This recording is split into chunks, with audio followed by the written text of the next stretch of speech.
Chad Hayden with Moonshiner Barbecue's 19th annual Jack Daniel's World Barbecue Champion, and this is Barbecue Central. Start the game! Let's go! We'll do it live. Okay. Do it live! I'll write it and we'll do it live! So to get that perfect barbecue, you use wood. Are you sure it's safe? Whatever. We put the lighter fluid on, strike the match, and... Oh, should we call the fire department? That might be a good idea.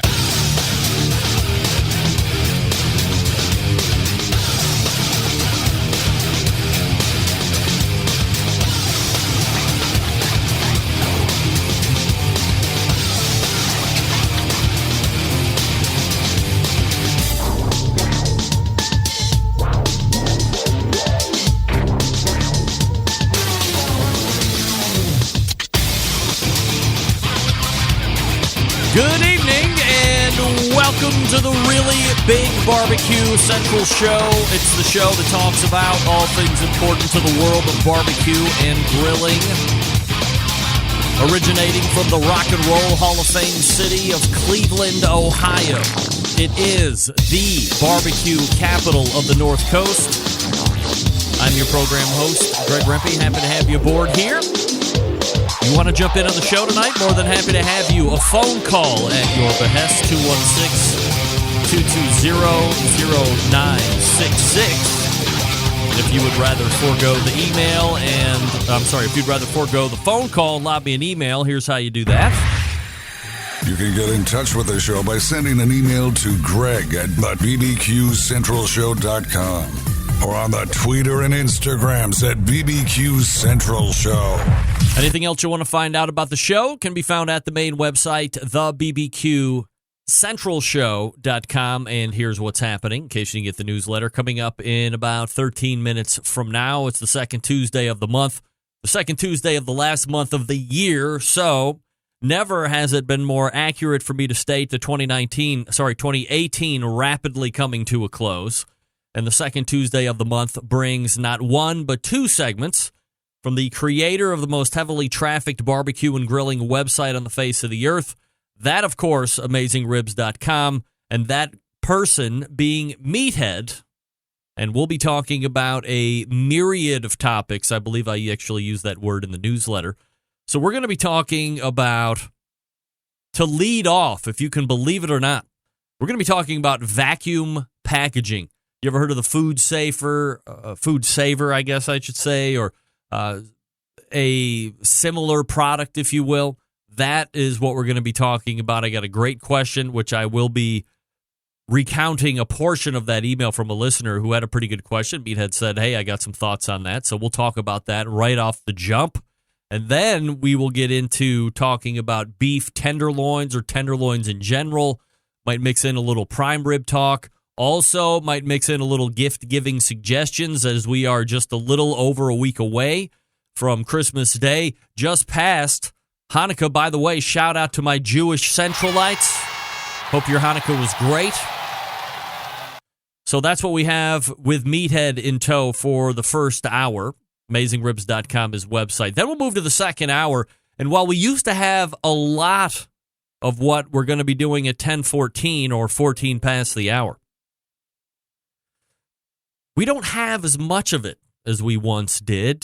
Some of that is because the show doesn't really solely focus on competition barbecue. Not that it solely ever focused on competition barbecue, but certainly there was a large portion of the show that it seemed to revolve around as the show started to get some legs underneath it during the live stretches.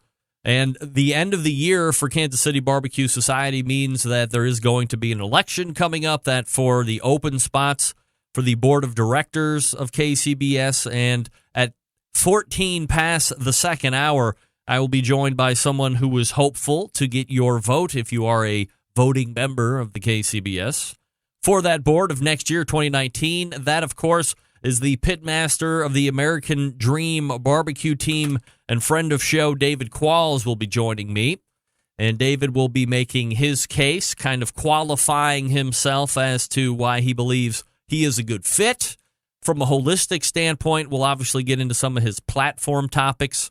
He furnished me graphs and charts that we can go through as well.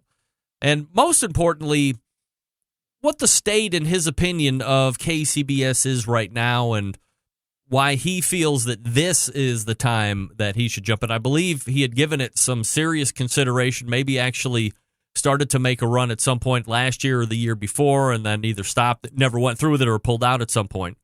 But this year, he is fully in. DavidQualls.com is his website if you want to check him out in advance. QUALLS, DavidQualls.com. So that's 14 past the second hour. And then helping me close out the show is a guy by the name of Brian Crawford from Crawford's Barbecue. You can check him out at crawfordsbbq.com, and he makes a new product on the market called Pit Spritz. We all love easy. We all love great tasting. If you can meld them together somehow, what's better than that? And Brian believes he has a product that has accomplished that, so we'll talk to him about the Crawford's Barbecue Pit Spritz and some of the other stuff that he might be into here. So there's your lineup. Meathead, first hour, David Qualls, Brian Crawford, second hour. Your phone calls and emails as they mix in, 216-220-0966. Greg at thebbqcentralshow.com. Don't forget to follow me socially on Instagram at BBQ Central Show. Also, same handle on Twitter. And you can find me on Facebook /BBQ Central Show. And that's where you might be watching this a live feed right now. So, hey, happy to have you aboard on the Facebook. I like to tell you each and every week, if it's your first time on the Facebook feed or YouTube, I do monitor chat because it's a very user-friendly chat role. Facebook sucks, and I don't want to have to see myself as well with Facebook or with YouTube. I can pop the chat out. I don't have to figure out a way to work around the video as well. Facebook has not figured out what YouTube has figured out.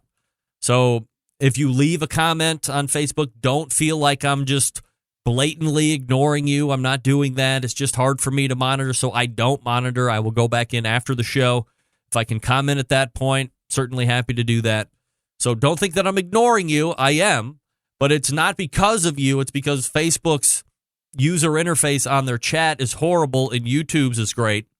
So you can go to YouTube as well, or go to my main website and click on the YouTube Live button. That's a quick way to get over there. And then if you want to take part in the chat, you're more than welcome to. All right, so I wanted to circle back on a conversation that we had last week with Frank Rizzo.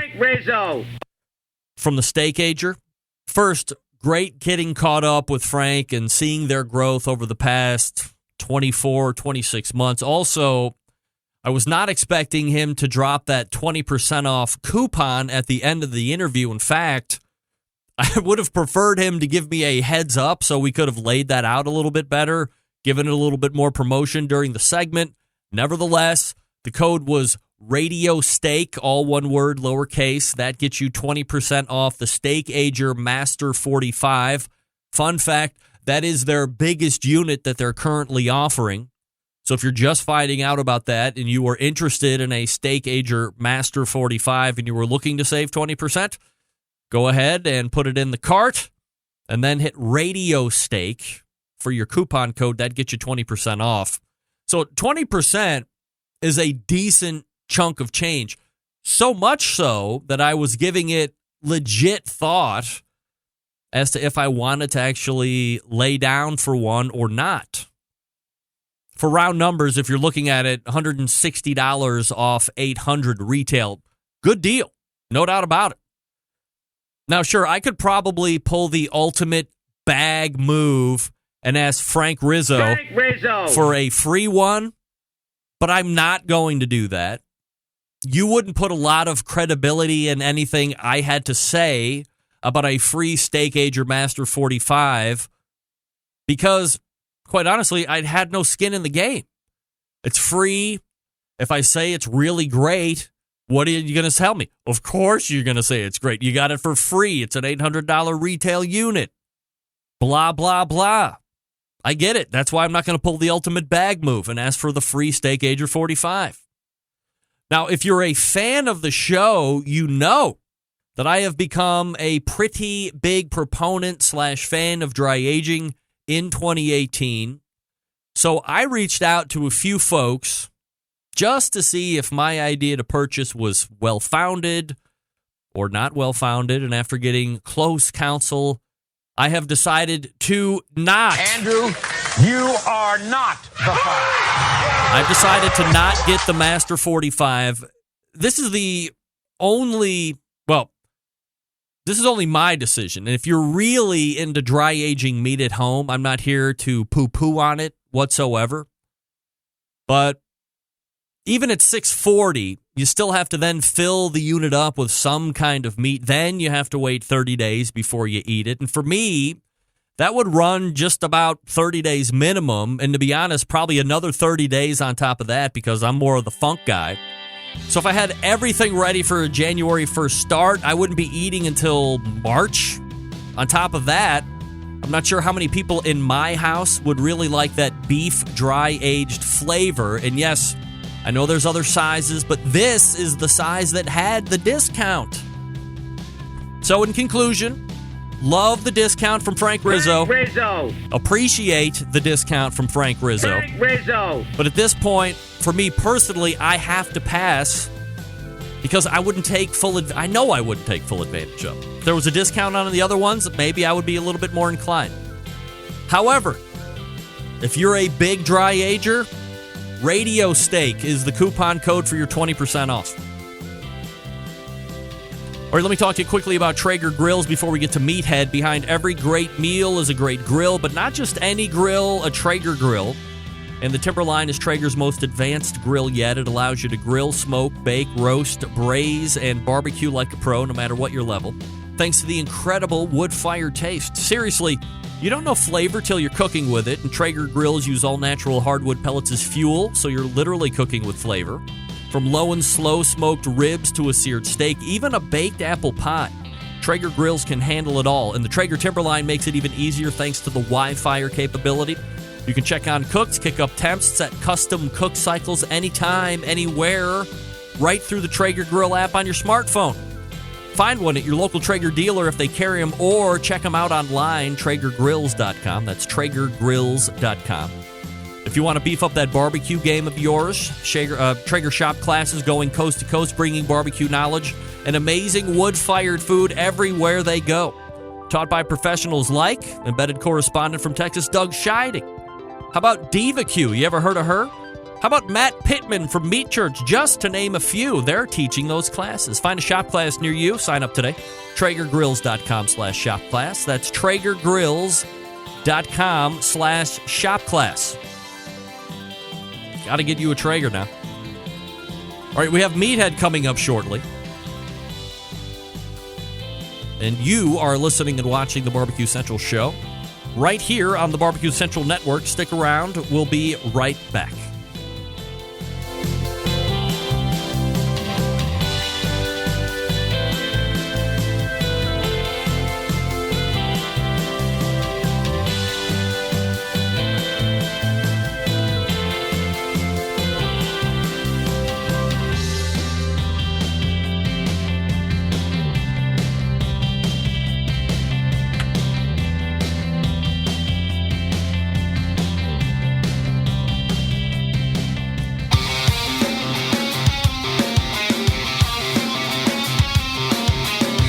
Broadcasting live from the Barbecue Central Show studios in Cleveland, Ohio.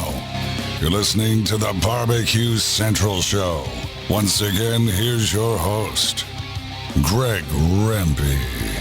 And this portion of the show is being brought to you by Butcher Barbecue, makers of award-winning injections, marinades, rubs, seasonings, barbecue sauces, grilling oils, all of Butcher Barbecue products tested on the competition circuit as well as in backyards worldwide. Be the pitmaster of your neighborhood and visit butcherbbq.com to stock up on everything. Always trust your butcher. I've said that long time. I say that long time. Always trust your butcher. All right.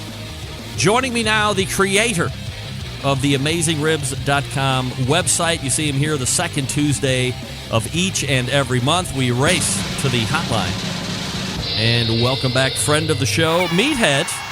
Hey, Meathead, how are you? Hey, how's the barbecue rock star of the Rock and Roll Hall of Fame and How are all the Centralites tonight? We're jazzed up and ready to rock it out with Meathead. Meathead, let me tell you this, and I don't want to deviate too far, but, for, I would say, years, we have often started this by you saying, how's the Cleveland Cavalier of basketball? I'm imagining since LeBron James has left, we don't want to talk about that anymore, but the team's semi-competitive. But we've also talked a little bit about how troubling it is to be yours or mine fan of our professional football teams. But let me point out a bright spot, Meathead. It looks like we're both back on the come, baby. Yeah, it does. It looks like both the Browns and the Bears are playing well this year. They're original teams, aren't they? Weren't the Browns one of the first teams? Yes, that's right. So, yeah, the Bears were too. Well, I had them pegged at 2 or less wins, and I'm happy to say I am very wrong. I think we're 4 or 5 wins in now, so it's taken Greg Williams 5 games to win 4. It took Hugh Jackson 3 seasons to win 4. So what's that tell you? Anyway, we have... Congratulations. Yeah, thank you. So a number of different things to talk about here this evening, and I wanted to start with this, which was an email from a guy by the name of John House, longtime Centralite here. And I don't want to get into the whole email, but I wanted to read a little of an excerpt here just to set it up properly and then get your thoughts. And we were talking about food savers on our last embedded correspondence segment. Yes. Wish lists, things of this nature. And his email goes on to read, one of the comments I heard on the show was about cooking as many briskets as you can and then freezing them. I like that idea a lot, but wonder what the fastest ways are to actually do that as to not increase risks for botulism.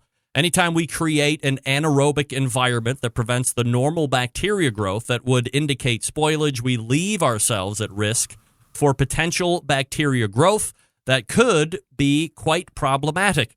And I believe from what he's talking about, this anaerobic state, that would be a vacuum state. And specifically, I guess is there a dangerous period of time where you vacuum seal meat and then throw it in the freezer, and before it gets down into, below 40, above 140, the two safe temperatures, are we putting ourselves at some kind of risk using a food saver that maybe I wasn't really aware of? No. And right. That's the good news.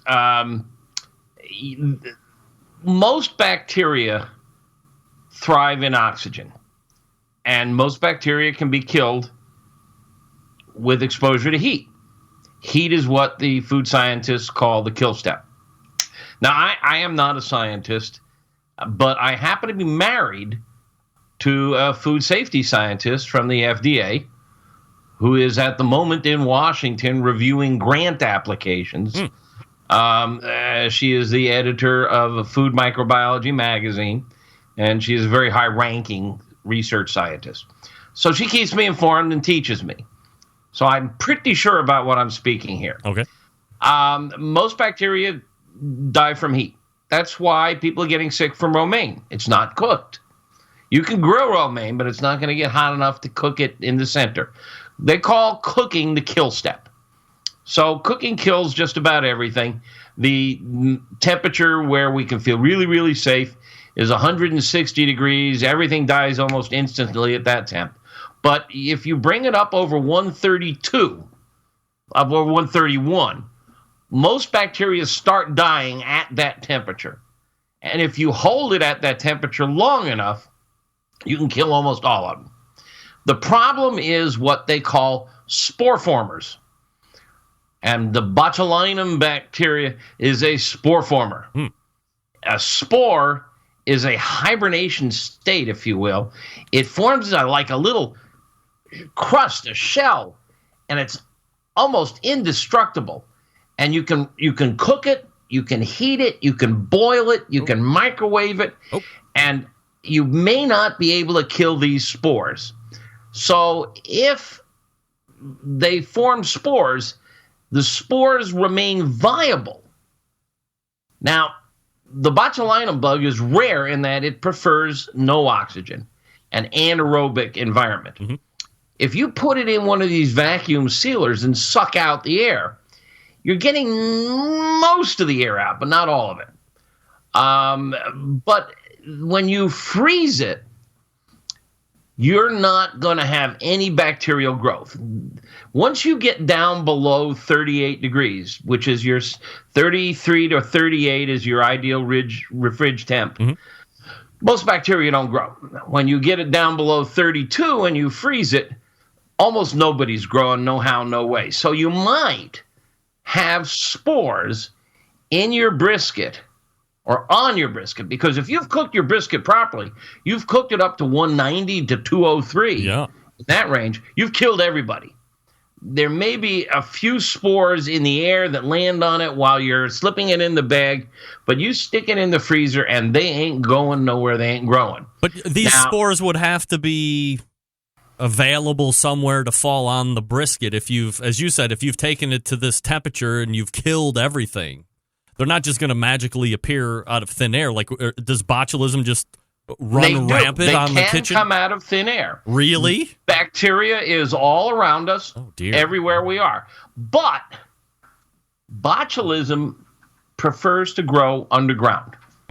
And the highest risk we face from botulism is you go into your favorite neighborhood Italian restaurant and they have garlic cloves in oil.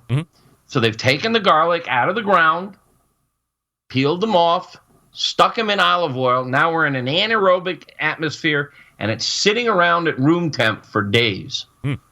That could be a risk, and there are a small number of cases reported every year of people getting very sick.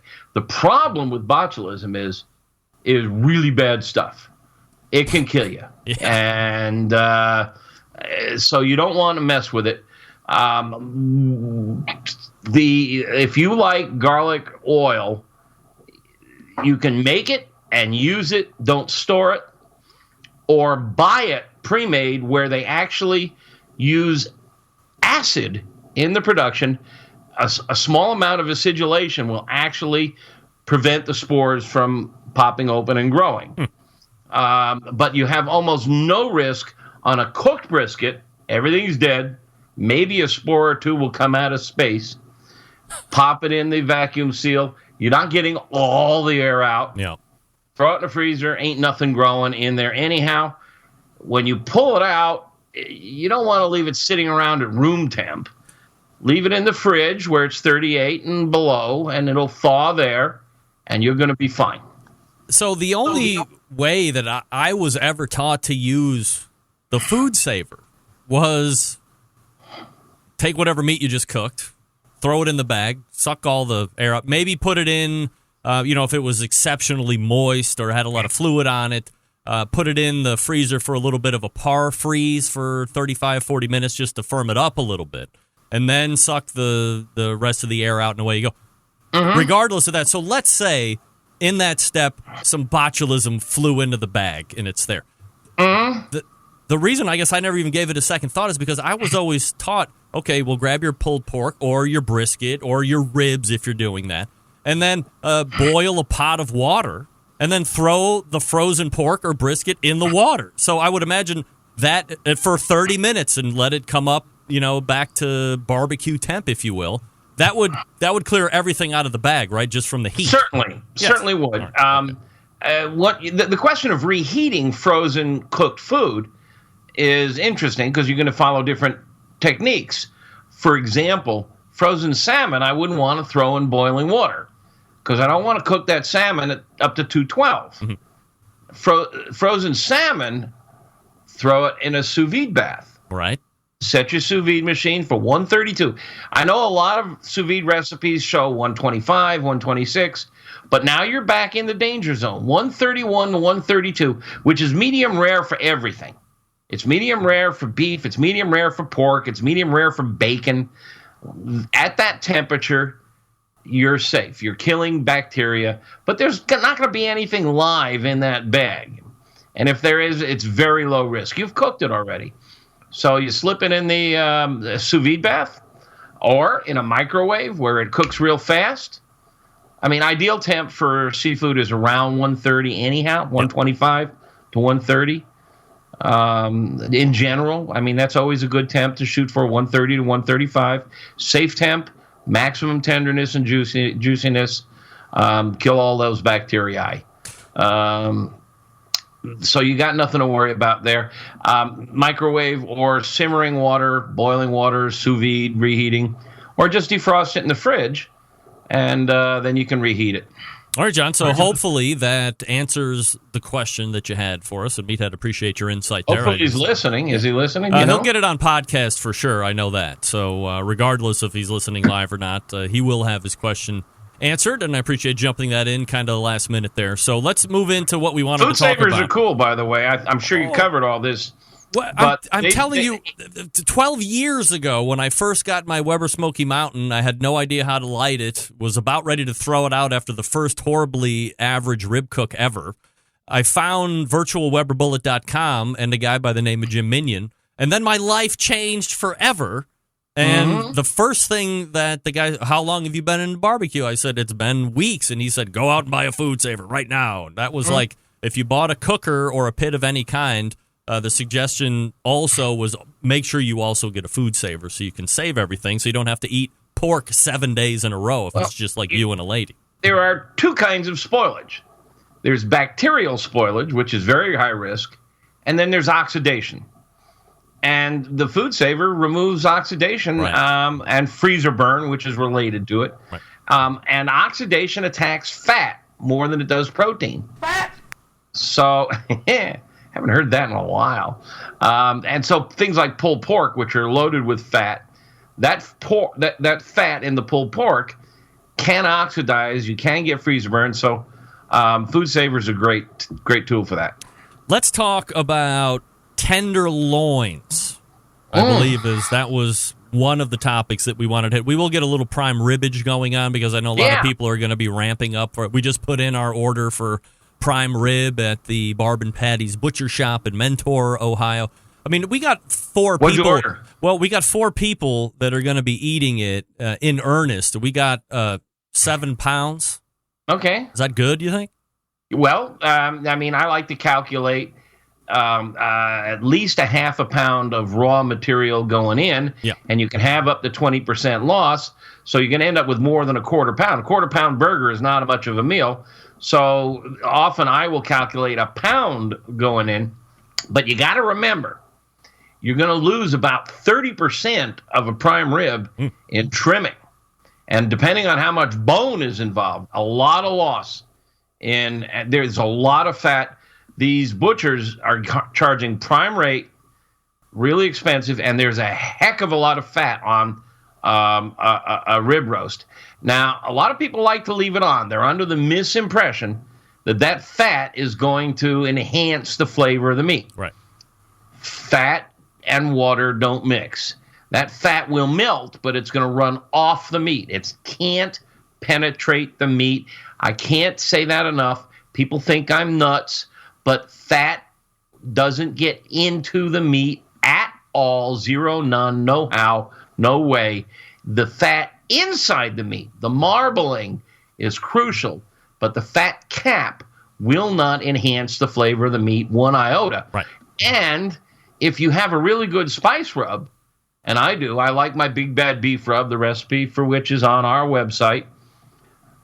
You put all that on top of the fat. And what's your wife going to do the minute she sits down with that? She's going to take it off. She's going to trim off all that fat. Right. And there goes all your spice rub. But meat, protein, with herbs and spices on it, browned by the Maillard reaction, is glorious. Mm-hmm. So trim off almost all of it. If you have to, leave a quarter to an eighth of an inch. A lot of that will melt. And you'll get some crusty brown fat flavor on the outside, but I get it almost all off. Now, you're going to lose a lot of weight that way. Yeah. The other thing I really recommend, and again, I can just hear your readers screaming at me, is take the bone off. Now, think about this. You're going to put that rub on there, and that surface is going to brown. And brown is beautiful. That brown crust is fabulous. Everybody loves that brown crust. When you have bones on a prime rib, 1/3 of the surface is covered by bone. Take the bones off, cinch it up round into a round tube with string, so it cooks evenly from all sides. That bone is going to block heat. It's like the heat shield on a space shuttle. Yep. It's going to block the heat from penetrating, and the meat next to the bone is going to be rarer or raw than the center. So if you take the bone off, it'll cook much more evenly, and you've got much more surface coated with your rub. Now, what are you going to do with the bones? You're not going to waste them. I mean, everybody loves gnawing on these bones. Yeah. Put them aside. That's a whole meal. If you buy, I got 20-some people to feed. I buy a 7-bone prime rib roast. That's a lot of meat. What's the raw weight on that? I got it right here. Stand by.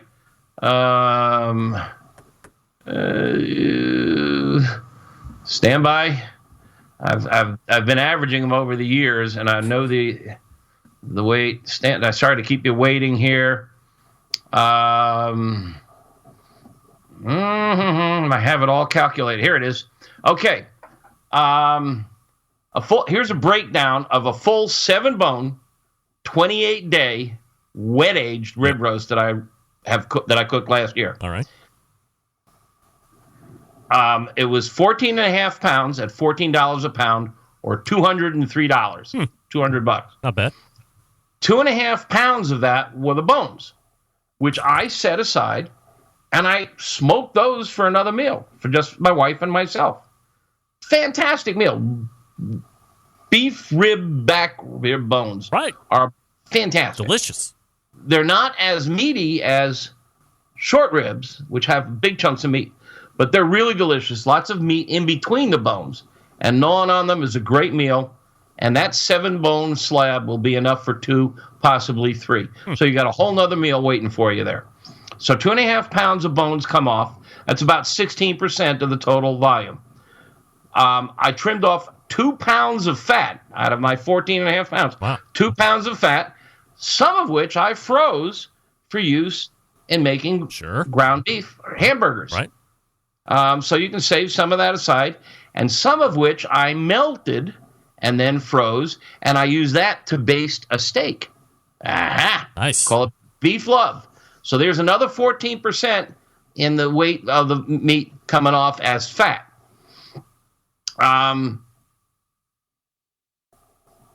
Little bits of scrap and other stuff. There was about 1/4 pound of that. Now, there's 2 main muscles in a prime rib.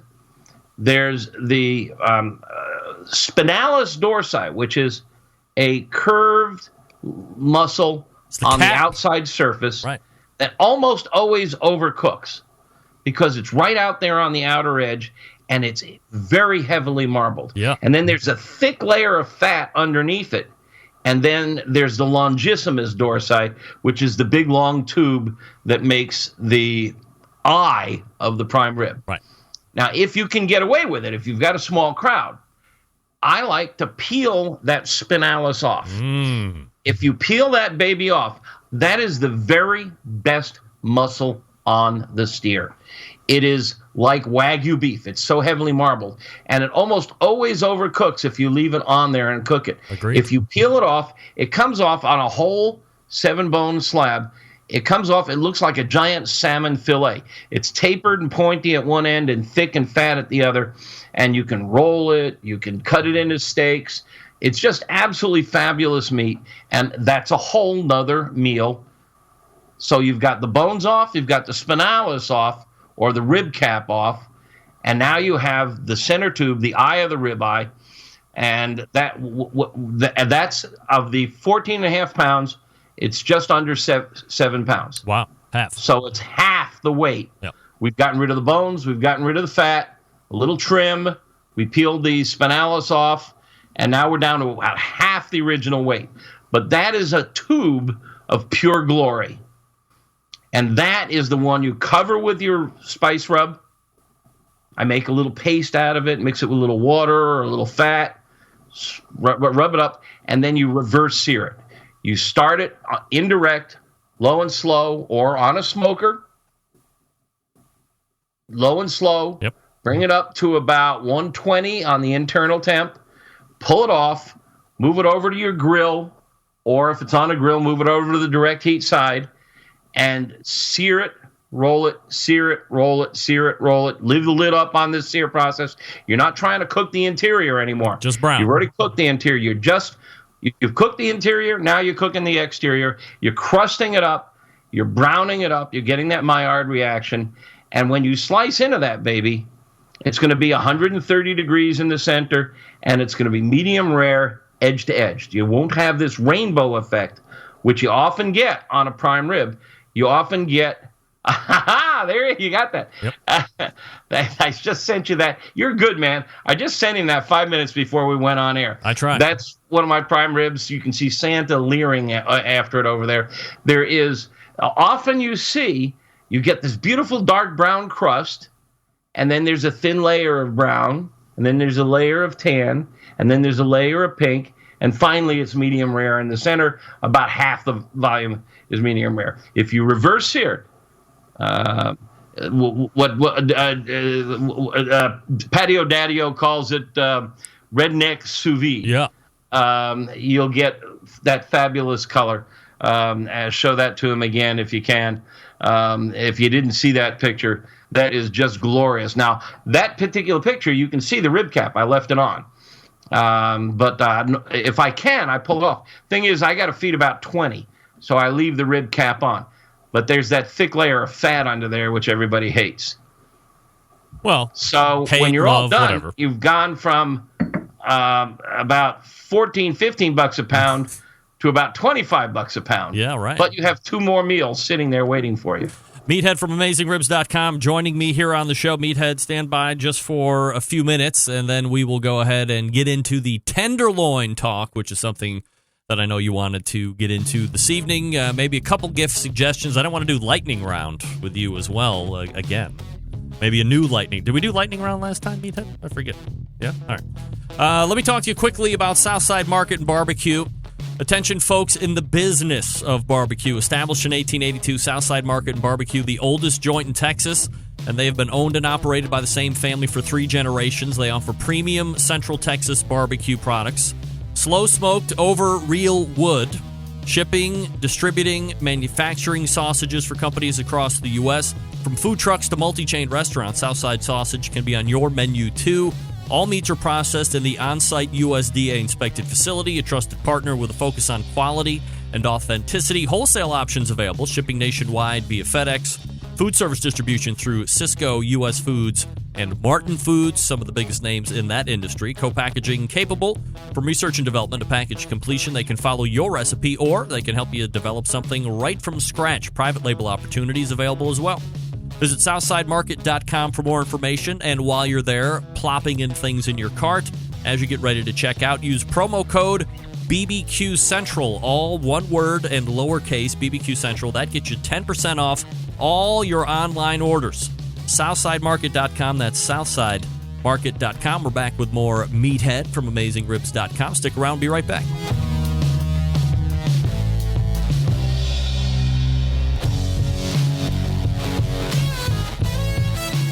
Continuing to produce incredibly mediocre content in an exceptionally professional way.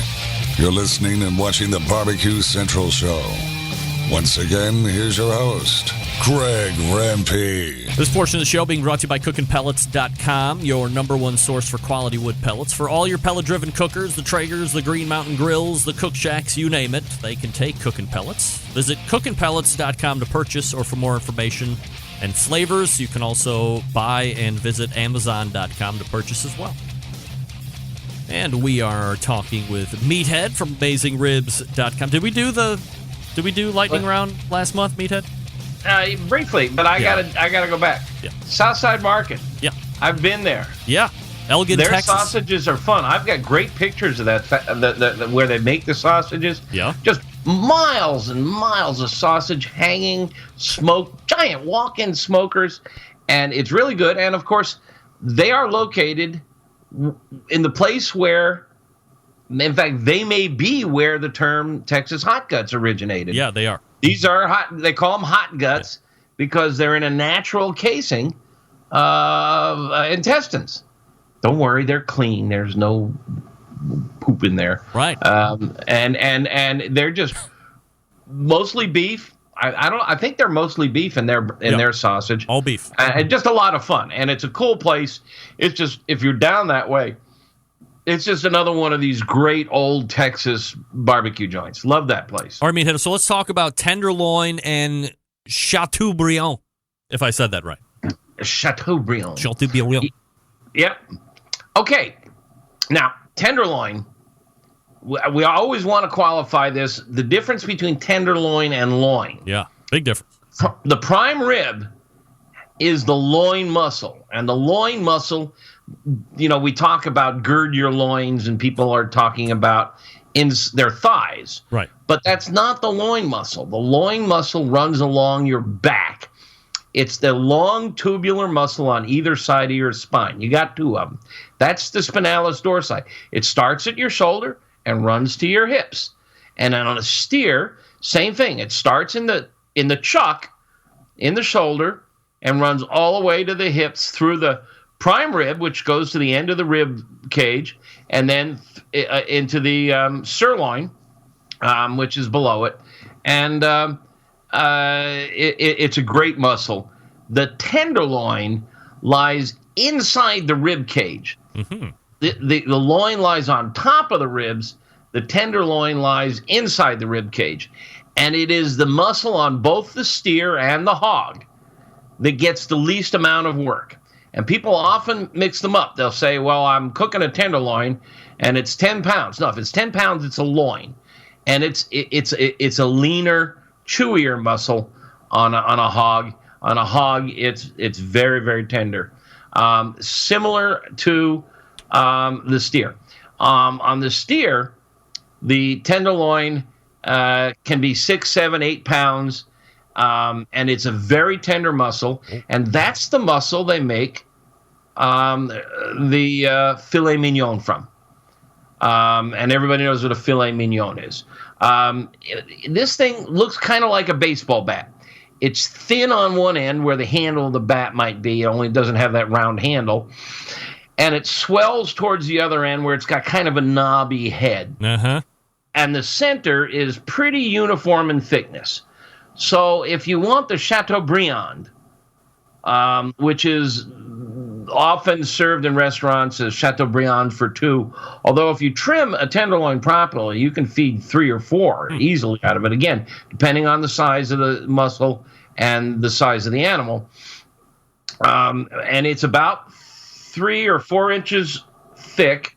And if you trim off the fat knobby end and the thin, one is called the head or the nose, and the other is called the tail. If you trim off the nose and tail, you've got this perfect tube right out of the center that's the Chateaubriand. Now, you can cook that Chateaubriand as a roast, or you can slice it up into filets mignon. Yep. But cooking it as a roast is really nice, and that's what I'm doing this year. I've been cooking prime rib for the family. Every year we go to my niece's house, and I've been doing 7-bone prime rib, and it's always been enough to feed about 15, 16 adults. Wow. And there are a bunch of little kids running around. Well, guess what? Little buggers have grown up, and they want steak. I can't get away with giving them burger or pasta anymore. Right. I've got to. They want in on the good stuff. So this year I've ordered 3 tenderloins, and what I'm going to do is I'm going to trim them down to a Chateaubriand. And now what a lot of restaurants will do is they'll take the taper end and they'll fold it over and they'll tie it up. Cheat. So you can essentially make that tube longer. Yeah, right. And they may take the knobby end and trim off some of the knob so you get longer still. I'll chop the knob off and set it aside, and I'll pound it flat with my fist and get about a 1.5 inch thick filet mignon steak. And it's a pretty good sized steak. I can slice it like I would a flank steak. Never seen anybody else do that but me, but it really works nicely. The other end, where it tapers off, you can trim that off, and you can get a couple of small fillets out of that. And the restaurants will also serve that, and they'll call it tenderloin tips. And it very nice, very tender meat. But you don't want to cook it at the same time as the Chateaubriand because it's skinnier and it'll overcook. Unless you've got somebody in the crowd who likes well done. I'll chop that up and I'll use it either for stir fry or for a stew meat. It's pretty expensive for stew meat. But you can use it for stir fry, stroganoff, boeuf bourguignon, or you can grind it up for burgers along with some of the fat that you have left over from your prime rib or your brisket. So there's also a very skinny, long, slender muscle that runs along the side of this called the chain. When you get a tenderloin, it usually comes in a cryovac plastic bag, vacuum sealed. Yep. And you can cut that open, and it often smells funny. Those cryovac bags, they call it the cryovac stink. Yeah. There's a kind of a goofy smell inside there, and it aerates out. It usually aerates right out. Cut her open, drain off the juices, and start peeling off all the fat. And there's a good deal of silver skin on this baby. And silver skin is it shrinks. And when it shrinks, it'll curl the meat. So you got to get the silver skin off. You really need a sharp knife. I love using my fish fillet knife. Sure. I use a $19 Rapala fillet knife I buy at Walmart or wherever, and it's really wicked sharp and wicked thin and flexible. And it's great for getting silver skin off. And just trim it all off, make it nice and clean, and then rub it up. And again, I like to reverse sear it, starting indirect, get it up to about 120, 125, move it over direct heat, lift the lid, roll it around until it's dark brown on all sides, and pull it off at 130, 135 at the most. And everybody gets a perfectly cut piece the same size, and very tender, very juicy. It's not as fatty as your prime rib. It doesn't have as much marbling as prime rib. So it doesn't have the richness and thickness and lusciousness of a prime rib. I prefer prime rib, but a lot of people prefer tenderloin because it's more tender. Let me ask you one question. As far as in regards to filet mignon, overrated, right? Kind of tasteless. I mean, certainly tender, but geez, I mean, even to this day, when I talk to people about what's your favorite cut of steak, and people will always, a lot of people continue to say filet, and I'm like, wow, it's overpriced, it's flavorless, it's certainly tender, but I mean, I can make a lot of things tender too. And obviously, I'm not a fan, but I mean, there's better cuts. Taste is a matter of taste. Yes. But when there's no taste, Meathead, there's no taste. I'm being politic here. Right. I really had to struggle this year in switching from prime rib to tenderloin for those reasons. Yeah, I bet. Much prefer the prime rib. I much prefer the richness, the fattiness. There is taste. It's not as rich and tasty. Correct. It's very tender. Right. I'm just, what sometimes happens with tenderloin, especially if you get a cheap cut, is it can have a slight undertone of a liver flavor, and that I do not like. I write about what causes that on our website. If you've encountered a liver flavor in your beef, I can explain it to you. I'm not going to get into it now, but I do explain it on our website. But I think it's going to be a big hit this year, and I've got. I think I ordered 4 of them. Oof. Wow. And I don't know how. I'm going to wait to see how they trim down after, because I don't know how. When you order them, you don't know what size they're going to be when they come in. And if I have extra, I'll just freeze it. And I think everybody's going to be happy. It's now, if you really want to go to town, what you do with that tenderloin is you make duxelles, which is a chopped mushroom mash. It's and you can coat this thing with duxelles, and then you wrap it in phyllo dough. And when you bake that, you get beef Wellington. Oh. And beef Wellington often served a very rich wine sauce. Right. Classic dish. the puff pastry. You know what puff pastry? How wonderful it is when it's cooked. It's almost like croissant. And with the mushrooms on the fillet, you get a lot of flavor from the mushrooms and the butter they're cooked in. So that's another way to finesse them. It's a pretty elaborate process, but you can go that route if you want. All right, so if you have any questions about tenderloins or the Chateaubriand that we talked about, go to AmazingRibs.com. Obviously, a lot of things that you can search and find information-wise there. We are coming quickly to the crescendo of gift holidays, which is Christmas. So let me ask you two separate questions. What do you want for barbecue Christmas this year, and what would you recommend if somebody's asking Meathead, what should I buy my live fire lover this year? Gosh, I'm full of advice for everybody what you should buy. Nobody has ever asked me what I want.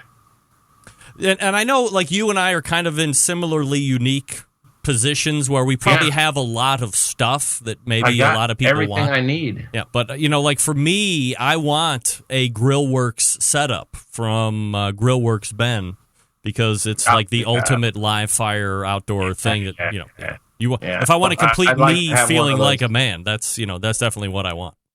I'd like to have one of those too. I don't think you can get me anything that I want. I got everything that I want. And it's a business expense. If I see something interesting, I spend it. I've got everything I want. But I think it's always, if you're buying for somebody else, or if you're trying to decide what you want and you want to leave a hint for Santa, I mean, you can never go wrong by requesting a great thermometer. Right. Unless you have a great thermometer already, there's a bunch of really great... if you're a charcoal or a live fire log pit burner, you can't go wrong with Barbecue Gurus. But they've got a 10% sale on our 15% off to members of our Pitmaster Club, 10% off on my Facebook page for their new CyberQ cloud product, which is pretty cool.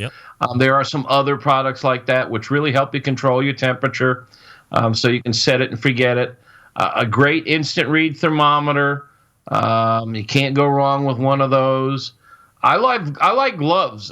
These chamois gloves. And I'll pick up my turkey with the leather glove.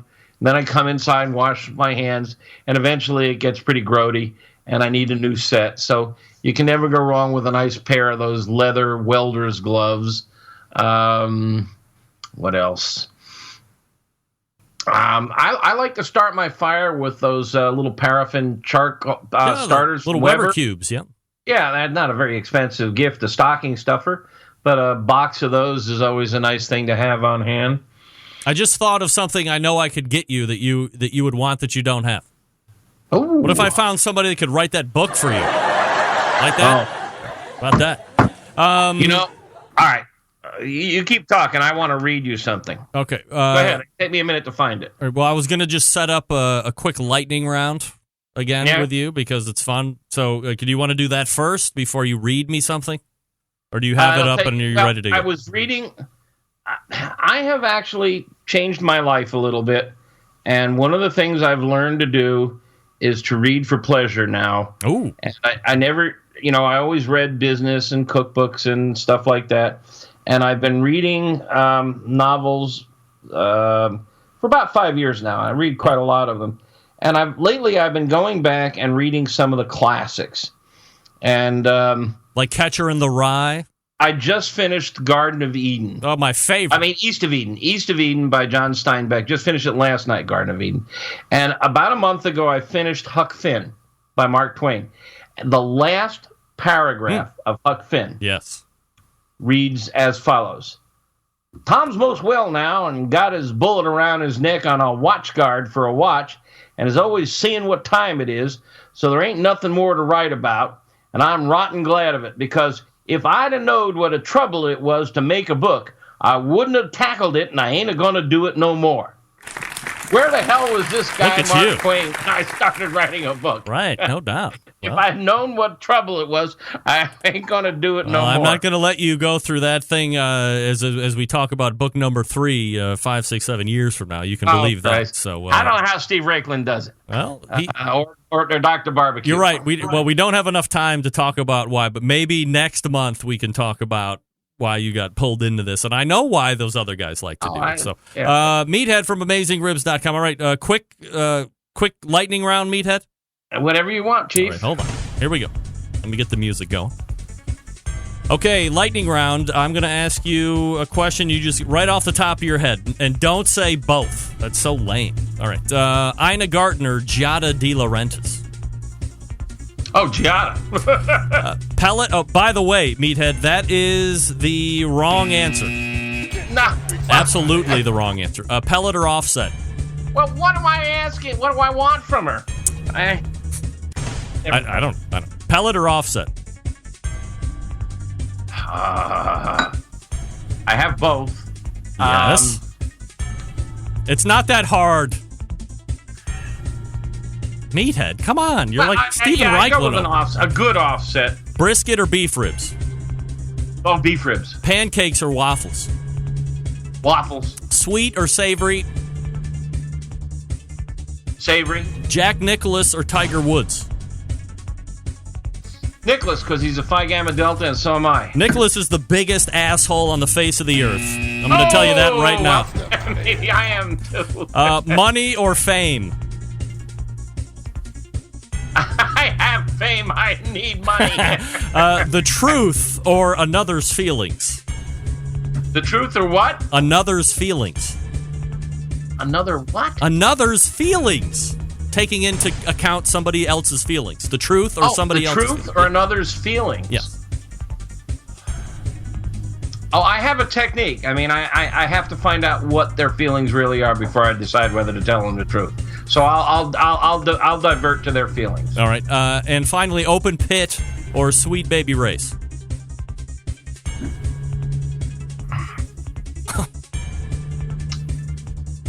Sweet Baby Ray, because Dave Raymond's the best. All right. Well, there you go. That's Meathead, AmazingRibs.com, doing the lightning round, trying his best. He got Giada wrong and he got Jack Nicklaus wrong. I'll share that Jack Nicklaus story with you, by the way, off air. Why would you not choose Giada? Because Ina Garten is like the biggest catch on the face of the earth. We'll argue that again at another time. There's no doubt. She's probably a better cook than Giada. I'm telling you, there's none of it. It's not even up for. It's kind of my trick question to the world, but nevertheless. So here's Meathead Meathead, AmazingRibs.com. Meathead, have a great holiday if I don't talk to you in between, and we will see you in 2019. And to all the Centralites, happy holidays, happy New Year, and if I don't see you till 2019, we'll see you then. There he is, Meathead from AmazingRibs.com. How about that? There's Meathead right there. All guests appear via the Traeger Grills hotline. Yummy.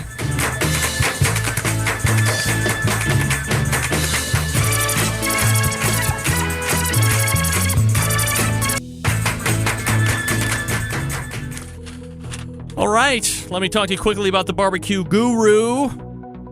They believe outdoor cooking should be simple and fun because it can be. Monolith is the world's first temperature-controlled smoker with a built-in power draft fan. That means smarter temperature control, greater freedom with automatic temperature control. Easily choose the cooking time, temperature, and let the Monolith do the work of a sous chef or barbecue pitmaster. With minimal effort, you now have oven-like precision at the grill, and you can serve the tastiest, juiciest meals each and every time. Visit bbqguru.com or call them 800-288-GURU. We're back to wrap the first hour. Stick around. Be right back. Big name interviews, advice on cooking brisket and ribs, and the only host willing to share his honest opinion on all things important in the world of barbecue. It's the Barbecue Central Show. Wow. I mean, who would have thought that lightning rounds would cause such consternation and thought? I mean, just whatever's on the top of your head, it's fun. You take too long and it becomes long in the tooth. Anyway, we thank Meathead for joining us the second Tuesday of every month. If you missed the prime rib talk, go back and get that. Also, circle back for the tenderloin and Chateaubriand and the lightning round, which ended up being fun.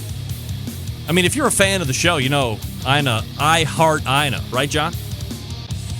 All right, we will be back right after this for the second hour. You're listening, watching the Barbecue Central show right here on the Barbecue Central Radio Network.